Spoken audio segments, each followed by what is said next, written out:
when we hear the words Badam and Halwa together, our mouth really begins to water.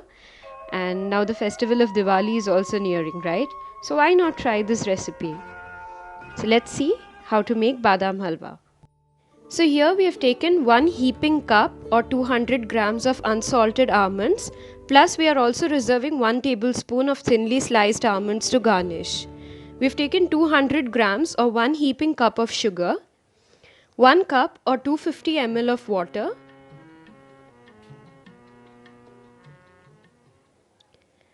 1 tablespoon saffron or Kesar. We have not added any artificial color to it. 1 teaspoon cardamom powder. 1 tablespoon unsalted pista or pistachio chopped into fine slivers. First, let's soak the almond in hot water for at least 30 minutes. And actually we ended up soaking it for more than an hour. Alternately, you can also soak it overnight in water.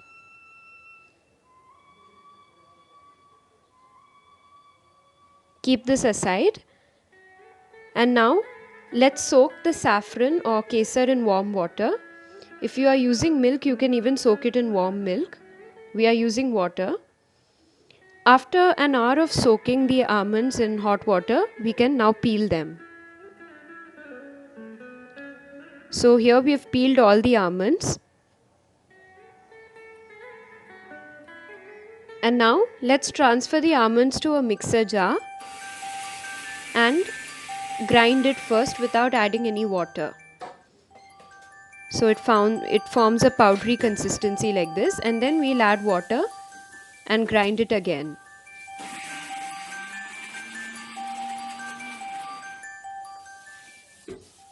Add the water little by little and grind it.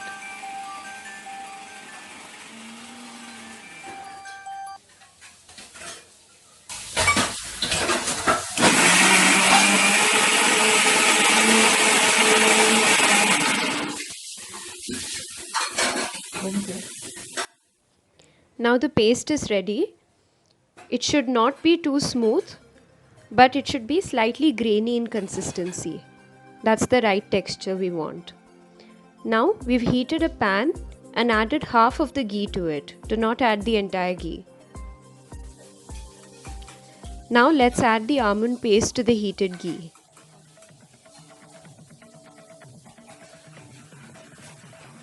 Now we have to stir this continuously without stopping.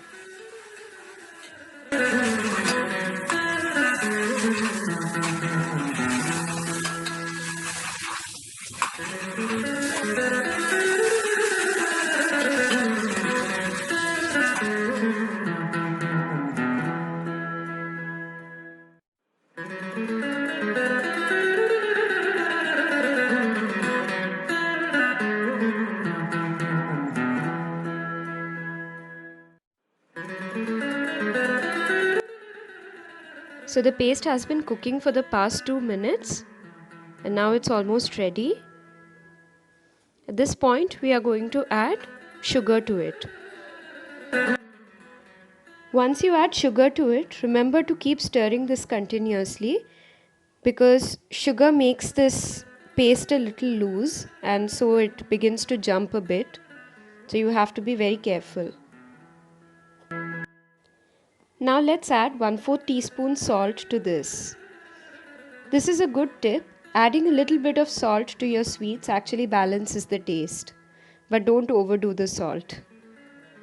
Now we'll add the saffron strands along with the water in which it had been soaked. Continue to mix this well. So as you can see, now bubbles have started to form in the halwa. And the mixture is actually jumping a lot now. But this is really a good sign. So you just have to keep stirring this continuously and protecting yourself. And also remember to take the ladle right to the bottom of the pan.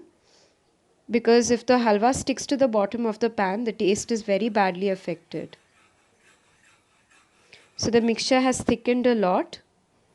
And it has also become nice and yellow in color. but we need to stir it a little more.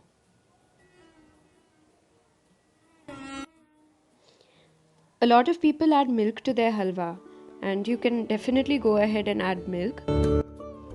We have not added milk because one of our family members has intolerance to it, but you can always replace water with milk.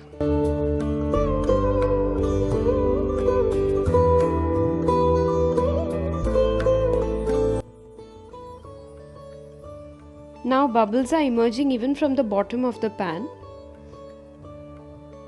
and we've done a really good job stirring it. We need to stir it just a little more now.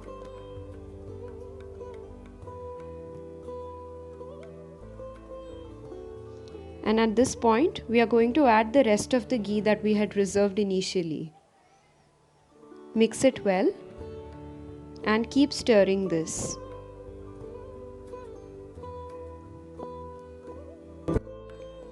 So the moment we added the ghee, you must have observed how shiny this halwa began to look.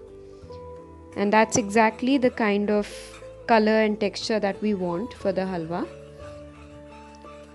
We still have to keep stirring a bit more. And now the mixture has begun to thicken further.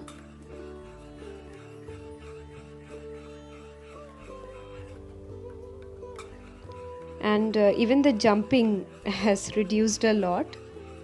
It's not jumping about like before. This is the consistency that we'd been looking for. Now all the ghee has been absorbed into the halwa and it looks very shiny. It's just shimmering because the ghee has begun to ooze out of the halwa.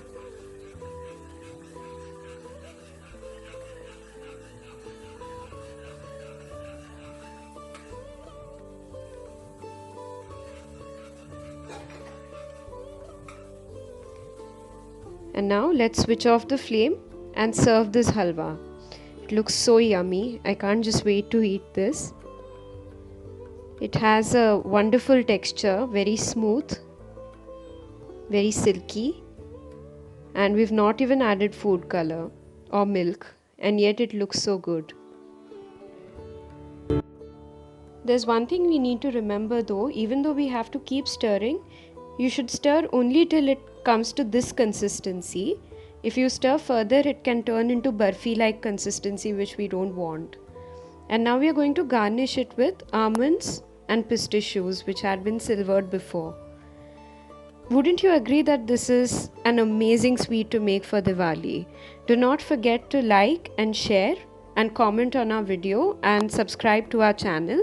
Thanks for watching. Please try this out and give us a feedback. Do not forget to subscribe to our channel and press the bell icon for notifications. Thank you.